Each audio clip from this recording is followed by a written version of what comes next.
자, 여기에서 보는 8절에 이방 사람의 규례와 이스라엘 여러 왕이 세운 율례, 이것들을 공동 번역이나 다른 말 성경에서 뭐라고 하냐면 악한 풍습을 쫓았기 때문입니다. 그 다음에 위아래로 7절과 9절에 10절에 뭐라고 되어 있습니까? 계속해서 우상들을 섬기고, 10절에는 나무 목상과 아세라상을 세우고, 그러니까 이들이 어떤 우상을 섬겼을 때는 그들의 어떤 문화를 받아들인 거예요. 그들 이렇게 하면 잘 된대, 이렇게 하면 괜찮대, 이렇게 하면은 좋은 일이 생길 거래. 그래? 그걸 그냥 갖고만 있으면 돼? 네, 그것을 하나님을 섬기면서 같이 섬긴 거예요. 겸하여 섬긴 거죠. 겸하여. 그래서 우상 숭배를 했다고 했을 때 우리가 이해할 때, 이들이 하나님을 버렸느냐? 절대 안 버렸어요. 하나님을 섬기며 동시에 문화를 받아들였다.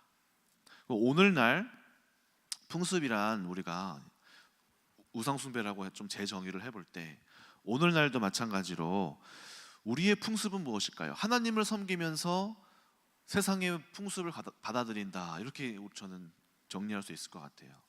그 말은, 그렇다면 하나님을 섬기는 우리가 세상에서 말하는 기준, 세상에서 말하는 생각들, 하나님 외에 또 우리가 하나님을 믿게 됐지만 하나님을 믿으면 바로 성경의 생각이 우리한테 오나요? 그렇지 않는단 말이죠. 하나님을 믿으면 우리의 영혼에서 구원은 받지만 우리의 생각과 우리의 육신은 여전히, 우리의 자아가 아직 구원받지 못했어요. 그래서 우리의 영혼으로부터 하나님이 우리를 구원해 가시는 인생의 여정을 통해서 우리의 생각을 사로잡으시고 우리의 습관까지, 육신의 습관까지 하나님께 복종시켜 나가는 과정을 우리가 일평생 해 나가는 것이란 말이죠. 그래서 우리는 우리 안에 있는 우상을 찾아내고 우리 안에 있는 숨어있는 생각들을 발견해내고 우리 삶에 숨어있는 아세라상, 목상을, 풍습을 찾아내는 것이 관건이 되는 거예요. 풍습이라는 것이 얼마나 무서운지 우리한테 당연하게 들어와 있는 당연한 생각이 바로 풍습입니다. 우리나라 문화에서 우리가 어떤 날이 되면 동지석삼 팥죽을 먹는 단오날이 되면 팥죽을 먹잖아요. 왜 먹을까요? 몰라요. 그냥 먹는 거예요. 가족끼리 그냥 문화대로 이렇게 와서 추석달 왜 송편을 해서 먹어요? 그냥 하는 거예요. 이유가 없어요. 그게 바로 문화라는 것이죠. TV를 트니까, 학교를 다니니까 뭔가 그냥 교육을, 그게 옳다고 가르쳐요. 그럼 그게 받아지는 거죠. 어제도 이제 소명학교라는 학교 저희 방문을 해서 선생님들이랑 교류를 나누는데요. 거기에서도 세계관 교육을 가르치더라고요. 근데 세계관이라는 것이 얼마나 무서운지, 여기 현실로 나타나는 여러 가지 TV에서 나오는 것들 또는 교육에 대한 것들, 특히 그분들은 교육 그 현실에서 나오신 분들이거든요. 기존에 있었던 공교육에서 나와서 기독교적인 교육을 하시는 분들인데, 이분들은 그 교육의 현장에서 그 교육의 뿌리가 어떤 세계관에서 출발해서 이런 교육을 하고 있는지 그 뿌리를 찾는 것을 많이 공부를 하셨더라고요. 그러다 보니까 이 가르침이 뿌리가 무엇인가를 살펴보면 그 세계관의 뿌리가 무신론, 인본주의에서 출발한 게 너무너무 많다는 거죠. 자, 그것이 바로 문화인 겁니다. TV에서 나오고 있는 어떤 행위들, 풍습들, 문화들, 패션계의 어떤 스타일들, 여기에서 백화점에서 나오는 여러 가지 유행하는 것들, 이런 모든 것들이 다 무엇입니까? 어떤 문화적 근간과 사상을 갖고 출발하고 있다는 거죠. 그래서 우리는 우리 안에 알게 모르게 들어와 있고 숨어져 있는 우리 안에 있는 생각과 당연하다는 것들, 이런 것들을 우리가 다시 한번 살펴보고 돌아봐야 합니다. 또 문화라고 하니까 많은 분들이 그럼 목사님 할로윈 문화, 이런 문화에 대하여서 대적해야겠네요 라고 말하실지 모르겠지만, 그것은 그것보다 더 중요한 게 바로 저와 여러분들의 삶 속에 들어와 있는 습관, 생각, 행동, 말투, 이것들이 더 중요한 여러분 안에 싸워야 할 대상입니다. 이것들과 싸워야 돼요. 그것들과 싸우는 게 아니라 내 안에 있는 것들을 살피고 돌아봐야 한다는 것입니다. 4절을 보니까, 호세아서 8장 4절을 보니까, 그들이 왕을 세웠으나 내게서 난 것이 아니고 그들이 지도자를 세웠으나 내가 모르는 바이며 그들이 은과 금으로 자기를 위하여 우상을 만들었나니. 자, 하나님과 연관되지 않는 지도자를 세우는 것 자체가 나쁜 것인가요? 아닙니다. 하나님으로부터 출발되지 않은 그것이 문제인 거예요. 또 이들의 숨은 동기가 무엇이죠? 자기를 위하여. 여러분, 지도자를 세우고 왕을 세우는 것이 옳은 행위입니까? 옳지 않은 행위입니까? 그것과 상관이 없는 행위예요. 하나님이 보시기에는 하나님으로부터 출발하였느냐, 또 그들의 동기가 무엇이냐, 이것이 굉장히 중요한 것이 되는 것이죠. 하나님의 사람들은 하나님 앞에서 이제 이런 질문을 받게 됩니다. 우리의 어떤 행위와 삶의 습관과 또는 가정에서의 태도에 있어서 여러 가지 지적을 받기 시작할 거예요. 그러면 우리가 하는 반응들은 뭐냐면, 그걸 우리가 왜 그래야 되는데요? 왜 해야 되는데요? 왜 이렇게까지 해야 되는데요? 이 질문을 이제 마주하게 되는 거예요. 그러면서 하나님은 이런 질문과 함께 여러분들의 생각과 모든 우상들을 파괴하시고 무너뜨리시고 하나님의 사람으로 만들어 가실 것입니다. 근데 많은 사람들이, 그리스도인들이 바로 세상 한 사람들하고 다를 바 없는 이 질문들, 내가 왜 해야 되는데요? 그것을 왜 그렇게 해야 되는데요? 라는 질문을 받고 하게 됩니다. 근데 이것들은 사실 세상 사람들에게 당신이 섬겨야 합니다, 당신이 이렇게 해야 됩니다 하면 그걸 내가 왜 하냐라고 말하겠죠. 근데 오늘날 교회에 있는 그리스도인들이 하나님으로부터 터치를 받고 티칭을 받고 변화되어가는 과정에서 바로 똑같은 질문을 합니다. 집사님 이렇게 하셔야 돼요. 집사님 이게 문제 아닙니까? 이렇게 돼서 이렇게 하셔야 되지 않습니까? 왜 그래야 되는데요? 내가 왜 죽어야 되는데요? 세상 사람들하고 똑같은 질문을 하는 거죠. 그래서 우리가 하나님 앞에서 무엇이 달라야 합니까? 하나님의 사람들은 새롭게 마음과 생각과 여러분들 안에 깊은 속내 뿌리가 바뀌어가야 하는 것입니다. 결국 여러분들이 싸워야 할 대상은 여러분들의 자아고, 여러분들의 그 습성이고, 여러분들의 그 본성이고, 여러분들의 그 태생적인 그 기질이고, 그것들과 함께 어떤 평균적인 그리스도인의 모습, 하나님께서 세워놓으신 형상을 향하여서 만들어가는 거예요. 그래서 저는 어쩌면 좀 제일 무서운 사람들이 어떤 사람이냐면, 저는 어떻게 보면은 삶이 변하지 않는데 삶의 모습이 그대로 뭔가 유지가 되고 뭔가 변화가 없는데 기도를 열심히 하는 사람들, 저는 무서워요. 정말 무서워요. 왜냐하면 기도를 너무 열심히 해서 자기의 생각이 너무 확고해요. 저는 그런 사람들을 하나님 앞에서 무섭습니다. 다른 의미로 무서워요.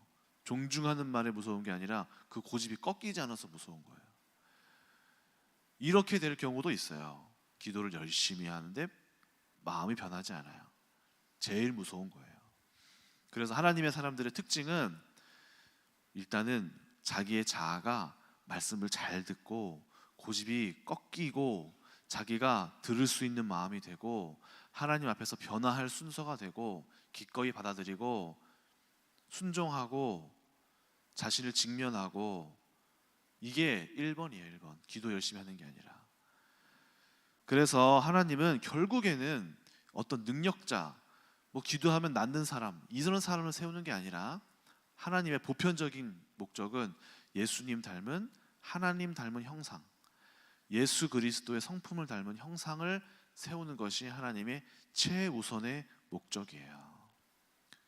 어떤 신비주의, 기도하고 열심히 해가지고 병 낫고 이런 능력자를 세우는 것이 아니라 하나님 앞에서 성품이 온전한 사람, 예수님을 가장 드러낼 수 있는 사람, 가장 대화하고 만나고 이야기하다 보면 예수님의 성품이 그대로 드러나는 사람, 삶에서 하나님 앞에서 예수 그리스도의 섬김이 드러나는 사람, 이런 사람을 하나님께서 가장 많이 교회 안에 만들기 원하시고 보편적으로 대다수의 기본적으로 세팅되어야 할 모습들이 바로 이런 모습입니다. 그것이 달성되려면 여러분들의 그 아주 고집스러운 그 행동과 그 말과 그 성품의 감정의 컨트롤과 이런 여러 가지 아주 많은 것들이 다룬받고 또 성령께서 그것을 터치하시고 그것이 성령의 강력한 역사인 것을 줄로 믿습니다.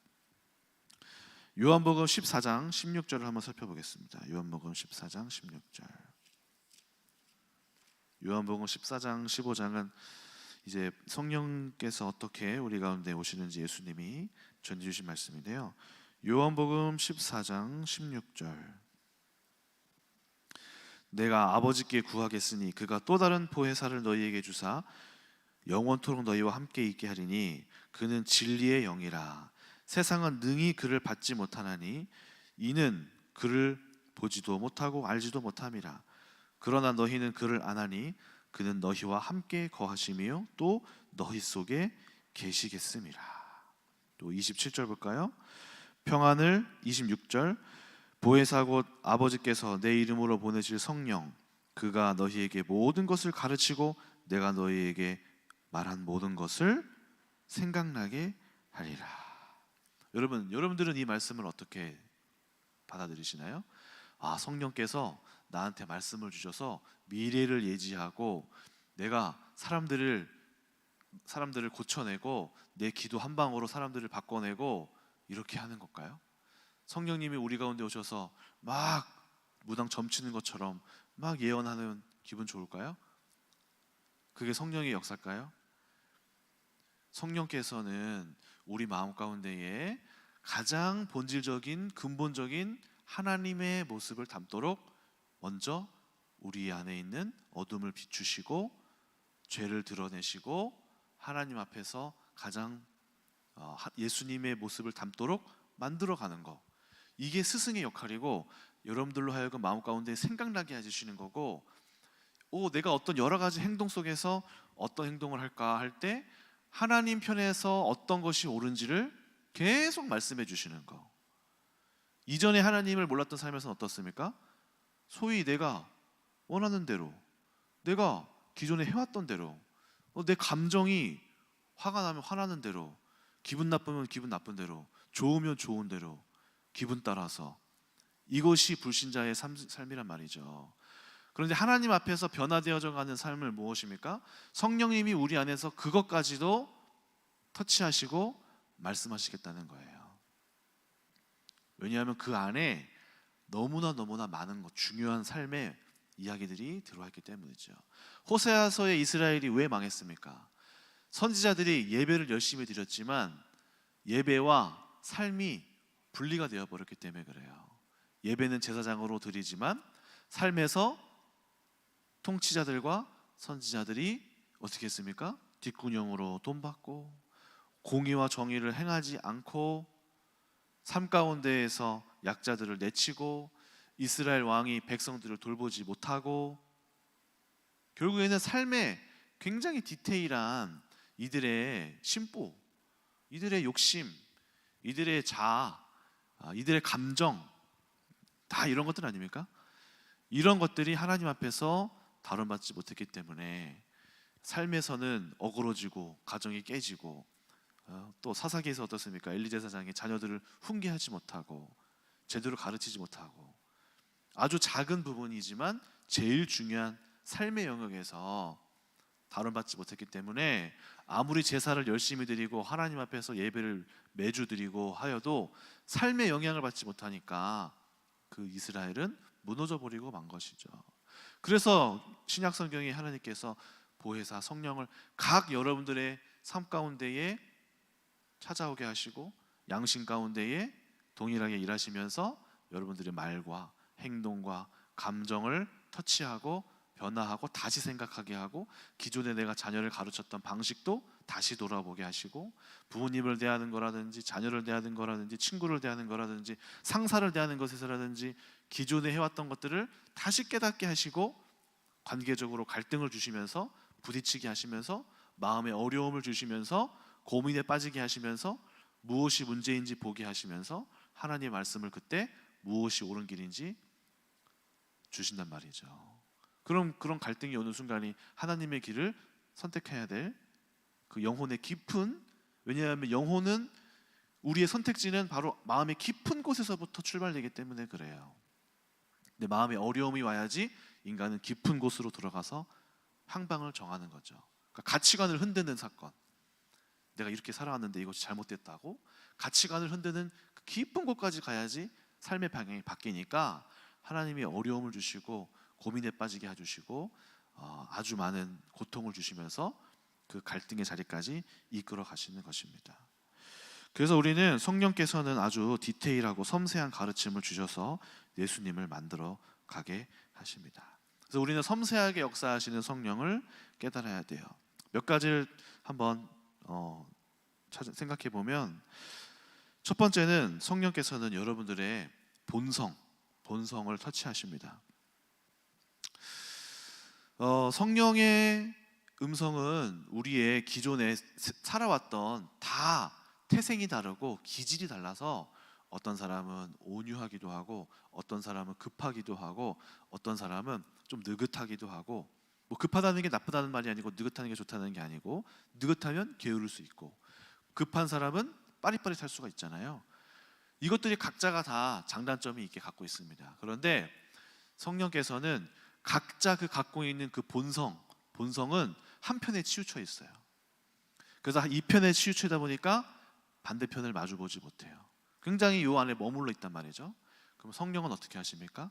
성령께서는 이 사람의 본성을 깨우쳐 주셔서 이 완전 반대편으로 가지는 않더라도 우리가 이 한편 반대편도 이해하게 만드시는 거예요.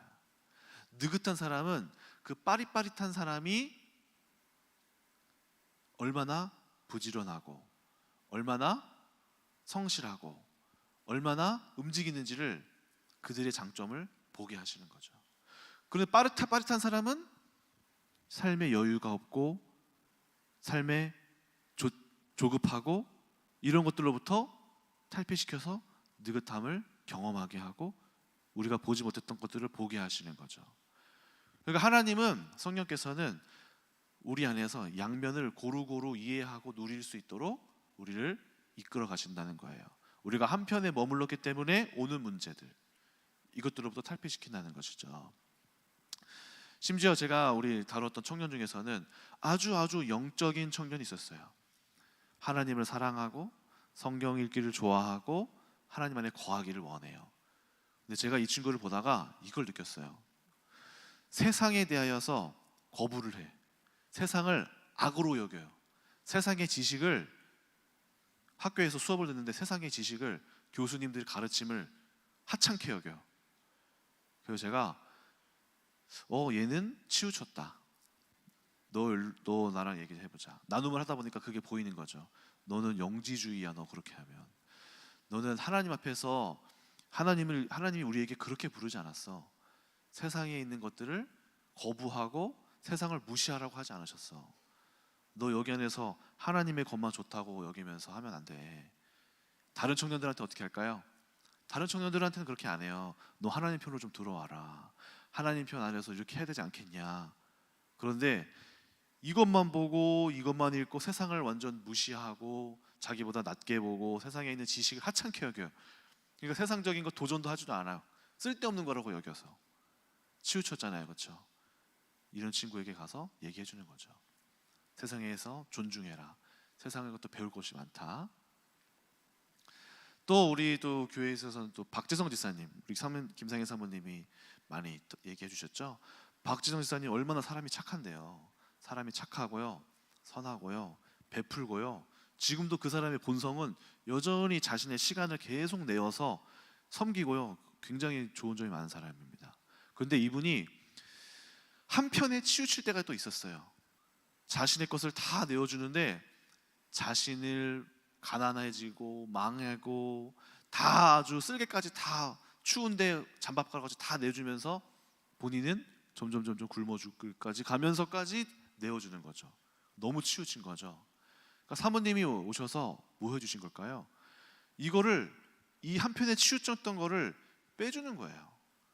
너는 그 사모님이 하신 얘기는 뭐, 너 착한 귀신이 들어갔다 이렇게 하시는데 그게 뭐예요? 이 너무 지나치게 이 안에서 매몰돼 있던 거지. 자신의 가정, 예를 들어서 이 사람이 이제 앞으로 가정을 만들어 갈 건데 아니 살피더라도 자신의 가정을 잘 돌보면서 나눠줄 수 있어야지 가정까지 다 애들 굶기고 처자식을 굶겨가면서 준다면 누가 이걸 기뻐하겠어요, 그렇죠? 모두가 다 살아나야 되는 건데 그러니까 이 사람에 대하여서 한쪽으로 치우친 것을 살려내면서 이 사람이 그것을 이제 이해하면서 자신의 삶을 누리면서 섬길 수 있게. 그렇다고 이 사람이 아예 안 섬기지 않아요. 여전히 우리 그 박지정 회사님이 잘 섬겨요. 굉장히 잘 섬겨요. 근데 이제 지혜가 생겨서 자신의 가정을 돌보는 것 안에서 섬기는 거죠. 이걸 우선시 삼으면서 섬기게 되어졌다는 거죠. 자, 이게 바로 무엇이죠?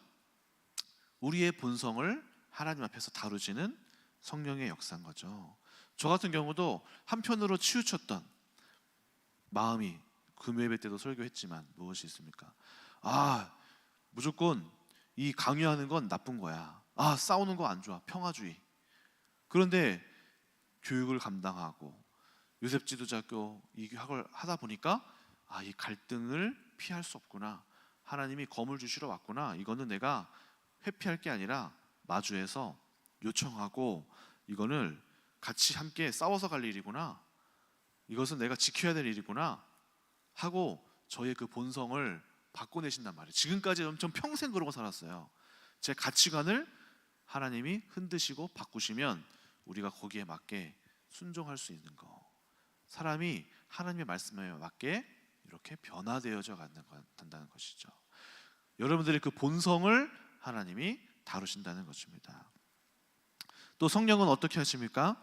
여러분 안에 숨은 죄를 깨닫게 하시는 거예요. 숨은 죄. 숨은 죄는 숨어 있는 마음이에요. 숨어 있는 마음. 그 동기를 말하는 것입니다. 동기.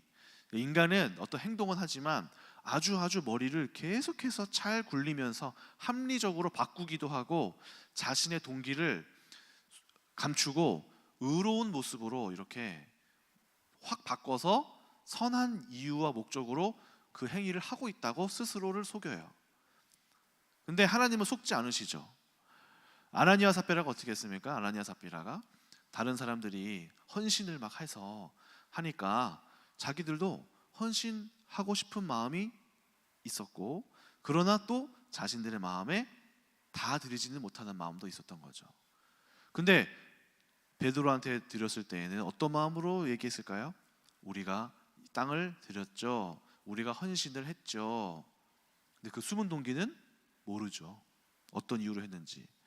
그렇지만 베드로가 와서 그들의 숨은 동기를 너희가 이것을 다 냈느냐? 다 냈습니다 라고 왜 말했는지 모르겠어요. 그런데 그 숨은 동기가 칭찬받으려고 했었는지 또는 자랑받기 위해서라고 했었는지 또는 감추어진 것을 좀 아깝게 여겼든지 어쨌든 숨은 동기는 숨겨놓고 약간의 드러난 동기는 내가 헌신했습니다 했어요. 근데 베드로가 뭐라고 말했죠? 너가 성령을 속이고 있다. 그러니까 성령은 그 안에 있는 아주 나도 모르는 그 깊은 동기까지도 밝혀주시는 거죠. 그러니까 어쩌면 아나니아 삽비라는 자신의 숨은 동기를 몰랐을 수도 몰라요. 이것이 좀 아까운데? 근데 이건 좀 했다고 하자. 이것이 자신들에게 죄가 될 줄 몰랐던 거죠.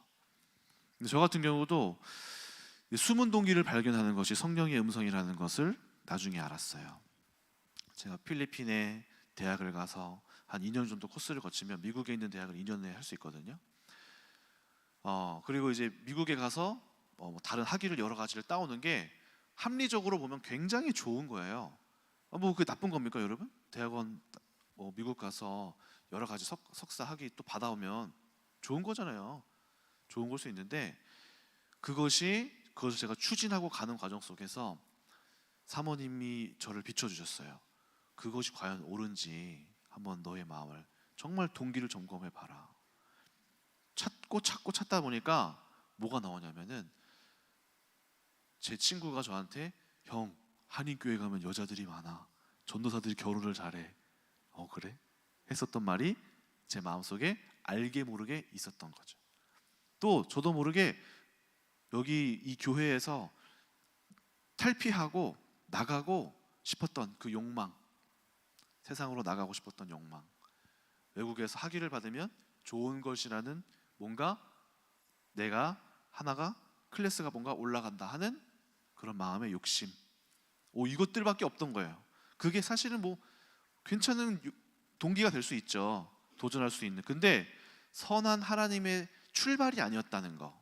여기에서도 하나님이 보낸 지도자가 아니고 하나님이 세운 지도자가 아니면 소용이 없듯이, 아무리 우리가 그것이 좋은 것이고 합리적일지라도 하나님으로부터 출발한 것이 아님을 제가 본 거죠.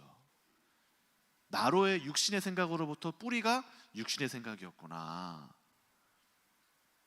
내가 결혼하려고 하는 그 마음조차도 이것이 나의 어떤 그냥 딱 인간적인 만남, 이거를 발견하게 된 게 저는 성령의 저의 빛 주심이었어요. 그러니까 성령께서 우리의 깊은 동기를 보게 하셨다는 거죠. 또 수문죄, 저는 이제 이벌 목사님과의 관계도 저는 무죄하다고 생각했어요. 무죄하다. 왜 그러냐면은 제가 우리 이벌 목사님한테 크게 제 입장에서는 악하게 했다고 생각한 적은 없거든요. 이벌 목사님도 얘기 들어보니까 뭐 피해자 얘기는 이제 들어보면 가해자가 뭐 많더라고요. 근데 저는 그렇게 내가 나쁘게 했나? 근데 하나님이 빛을 비춰주시니까 그게 죄가 되더라고요. 빛을 비춰주시니까 그것이 내가 형답지 못한 행동이 많았구나, 섬기지 못한 게 문제구나. 각자 도생해야지. 내가 너를 왜 이렇게까지 정말 가인의 마음처럼 내가 동생을 지키는 자입니까? 내가 내 인생 살기도 바빠 죽겠는데, 내가 살기도 허덕이게 죽겠는데 내가 그 사람을 조금이라도 도와주면 감사하게 생각해야지. 걔 인생까지 책임져야 됩니까? 근데 하나님이 원하시는 것은 형제 가운데에 더 깊은 것, 형제의 사이 간에 회복이 있는 것. 그냥 이대로 평생 그냥 적당한 관계에서 평생 가도 괜찮을 거예요. 근데 하나님이 원치 않으셨다는 거, 그 이유 하나만으로도 회복해야 될 이유가 되더라는 것이죠. 이것이 잘못된 거구나. 또 세 번째는 성령께서 무엇 하십니까? 사소한 삶의 습관을 터치하시는 거예요. 사소한 삶의 습관. 이발 목사님 얘기 나와서, 이발 목사님이 습관 중에 뭐가 있죠? 운전하는데 거칠게 하는 게 있어요. 근데 이게 저도 옆에서 좀 타봤지만 좀 불안하더라고. 근데 가끔씩 어떤 얘기들이 들려왔어요. 옆에 타면은 이제 불안한 게 있다. 근데 본인, 남자들은 운전하는 습관 얘기하면 되게 싫어해요. 왜 나한테 뭐라고 하냐고. 근데 이게 터치 받는 거예요. 하나님 앞에서 이 운전을 통하여서 여러 가지로 벌금도 나오고 가끔씩 갈등도 오고 사고도 나면서 터치를 받더라는 거죠. 감사하게도 이반 목사님이 이거를 하나님의 음성으로 듣는 게 감사한 거예요. 하나님의 음성으로 못 듣는 사람은 어떻게 받아들일까요? 재수 없네. 누가 나는 운전 여전히 똑바로 해. 난 문제 없어. 이상 없어. 난 계속 이대로 가는 거예요. 저 사람이 문제지. 사고 났네. 재수 없네. 이걸로 끝나지만 하나님의 사람들은 이 사소한 습관을 하나님께서 터치하시는 말씀으로 들을 수 있는 사람들이에요. 또 어떤 사람들은 어떻습니까? 말이 거칠어요. 어떤 모임이 힘들 정도로 말이 거칠어요. 말투가 거칠어요. 사소한 이 사람의 삶의 행동이에요. 이것들을 하나님이 성령께서 갈등으로 관계가 틀어지고 문제가 생기고 관계가 헤어지고 하면서 이 사람의 사소한 습관들을 하나님이 비추시는 거죠. 그리고 우리 가운데에 계속해서 이 본성들, 삶의 아주 디테일한 것들을 바꾸시는 것입니다. 책 중에 어떤 책이 있냐면요, 습관이 영성이다라는 책이 있습니다. 저도 이 책을 읽지 못했는데 제목만 봐도 우리 가운데 큰 도전과 인사이트를 주더라고요. 습관이 영성이다. 결국 그 습관을 바꾸는 것 자체가 신앙의 행위라는 것이죠. 하나님이 우리를 바꾸기 원하시는 그 최종 관문이 습관이라는 거예요. 습관. 또 이 챕터 안에 어떤 게 있냐면요, 성령은 당신이 있는 곳에서 당신을 만나 주신다. 성령께서 우리가 대화하는 거기에서 만나 주시길 원하고, 성령께서 여러분들이 만나는 사람들, 가정 속에서, 직장 속에서, 부모님을 대하는 태도 속에서, 자녀를 대하는 태도 속에서, 모든 곳에서 하나님이 만나 주길 원하신다. 저는 이 챕터 목차만 보더라도 많은 인사이트가 벌써 오더라고요. 그렇습니다. 하나님이 여러분들에게 원하시는 것은 여러분들의 전인격적 변화예요. 전인격적인 변화. 이것이 평생의 세월을 거쳐서 누군가는 계속 승리하면서 바꿔가는 삶을 살아가면서 삶의 열매가 따라와요. 그런데 어떤 사람들은 계속 이 안에서 반복되는 문제, 변하지 않는 고질적인 문제로 여전히 일평생을 그냥 가는 거죠. 여러분들은 어떠한 삶을 사시겠습니까? 여러분들의 습관에 하나님은 관심이 많으세요. 여러분들의 생각하는 사고방식에 하나님이 아주 근본적인 변화를 주기를 원하십니다. 오늘 이스라엘이 그것에 실패했고 그 문화를 받아들였기 때문에, 세상의 문화를 받아들여서 세상적 습관을 가졌기 때문에 삶에서는 자신의 습관대로 살고 교회에서는 예배드리다가 망한 게 바로 이스라엘 백성입니다. 오늘 성령께서 여러분들의 삶의 디테일한 부분을 터치하시기를 원하시고, 오늘 여러분들이 그것을 빛빛 주임 받으시고 여러분들의 깊은 내면과 여러분들의 말투를 보시고 행동을 보시고 여러분들에게 놀라운 하나님의 형상의 변화가 성령께서 가르치시는 양심으로부터 말씀하시는 많은 말씀으로부터 변화가 되어지기를 주님의 이름으로 축원합니다.